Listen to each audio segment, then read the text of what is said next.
Welcome back to Nigeria 2015, our election studios, where we focus on the pre-election activities during the election. Even the post-election activities will all be focused upon here. But now it's time to take a moment and go for the headline news. Well, Harriet Egbayin is here to give us what's happening. Harriet. Well, thank you so much, Chamberlain. As you know, a lot of activities have been happening in the northeastern part of the country. Now, Chad says it is ready to actively help Cameroon fight Boko Haram militants attacking it from Nigeria, and is asking other countries in the region to translate pledges of support into concrete action. But Chad's offer comes days after an appeal by Cameroon's President Paul Biya for international military help to fight the Islamist militant group that has seized swathes of northern Nigeria and is threatening neighbors who share borders with the northeastern zones occupied by Boko Haram. Now, recently, the Chadian government withdrew its troops from the multinational force in Baga, Borno State. Days before the Boko Haram attacked, several houses were burned and scores of people were killed. Amnesty International puts the death toll at over 2,000. The Nigerian military says about 150 people were killed. Well, the Nigeria Immigration Service says 452 voter cards have been intercepted around the Republic of Niger border. According to the service, 66 PVCs, 33 temporary voter cards, 271 old and 69 new national identity cards were among the seized documents. The State Comptroller, Mr. Yunusa Aliyu, told newsmen that the documents were seized by officers attached to the Turasa checkpoint on the Sokoto-Gusau Road. The documents, which were supposed to be issued to legitimate Nigerians, were allegedly given to non-Nigerians.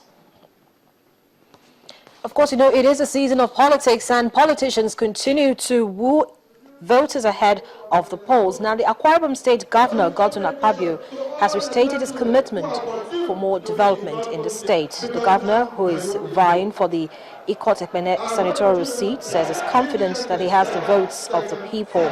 He was speaking during a rally in Uyo, the Akwa Ibom State capital, where the PDP governorship candidate for the state, Emmanuel Udom, was officially presented.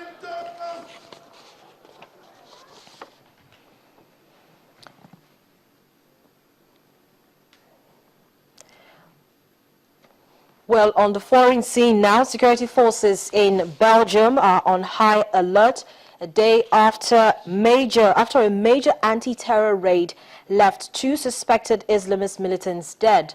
The suspects were killed in the eastern town of Verviers after they opened fire on police with automatic weapons. Officials say the Islamist militant group targeted in the raid had been planning to kill policemen in the street and at police stations. The searches were also carried out overnight in the Brussels area. 13 suspects have been arrested, while 2 were arrested in France. Well, those are the news headlines. But Chamberlain, it promises to be an interesting election. Already, the Immigration Service has stepped up and is ensuring that nothing passes its nose. Imagine intercepting about 452 voter cards. Definitely something. And so I think it's safe to say that all hands and all agencies are going to ensure that this election is a smooth one.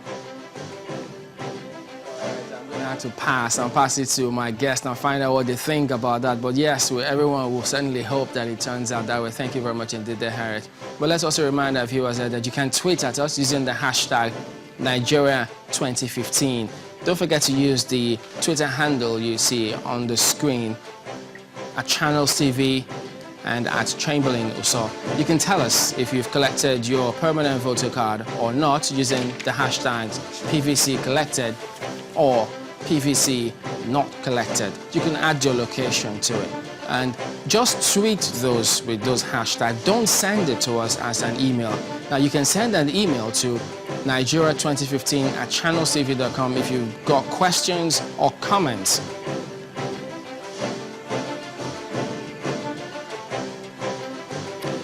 Welcome welcome back. And yes, indeed, we still have Dr. Austin Tan George, who is the Director, Institute of Communication Studies here in Lagos, and Mr. Chima Naji, a legal practitioner. He likes to be described as a professional in politics. And taking a look at some of the views and the issues raised here about the elections and how it will eventually be conducted. Let's talk about the permanent voter card for just a minute. Has anybody collected his here? No, not yet. Mr. Naji, how about you? Well, I have not gone, but I don't think I will have problem. Why did you say that? Okay, well. Somebody had confirmed that it's on my name, only that I'll find time to go, perhaps tomorrow. You know, there's also been this debate about time is a problem. The temporary voter card and the permanent voter card. Yes, much as they all put their hands together with that accord to ensure that we all go about it peacefully. But how do you think that if people don't collect that voter card, how impactful will it have on the attitude of supporters of these politicians on the election? First and foremost, I think INEC should not cast that policy on stone.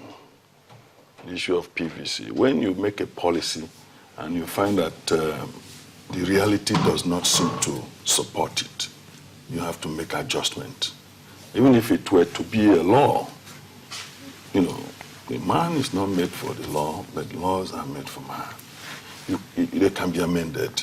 The practical reality on ground is that there are some logistical and technical problems. Okay? If we want to do the PVC something like the permanent voter's card and insist that is the only weapon by which you go to the polls, we shouldn't have had all the lacuna we had. But having seen that we have problems now, there must be a way of accommodating those with temporary voters' cards, especially as they normally collect the temporary cards from those whom they have issued the permanent cards. So you can use that one, but there is another angle to it. The security agencies can now very severely monitor the application of these cards, because the issue of, even if you have permanent voters card, there is a tendency that it may not be used that was inactive, because the Nigerians are very ingenious. All right, Dr. Sam George, I'll come to you in a minute, but yes, we did say we have our correspondent just standing by to bring us up to speed concerning what is happening where they are. Let's go over now and join them and find out what is going on. Let's start with Chukwuma. Chukwuma, could you tell us, what other information do you have for us about this signing of this peace pact? A few things that were not captured in my story before the signing of that peace accord. High point of that sensitization workshop was the signing of the peace accord by the 7 presidential candidates that were present. The presidential candidate of the PDP, the APC, Action Alliance, ACPN, ADC, CPP, and the COA party. But let's look at the very important issue. That event exposed the fact that some of the presidential candidates were not serious.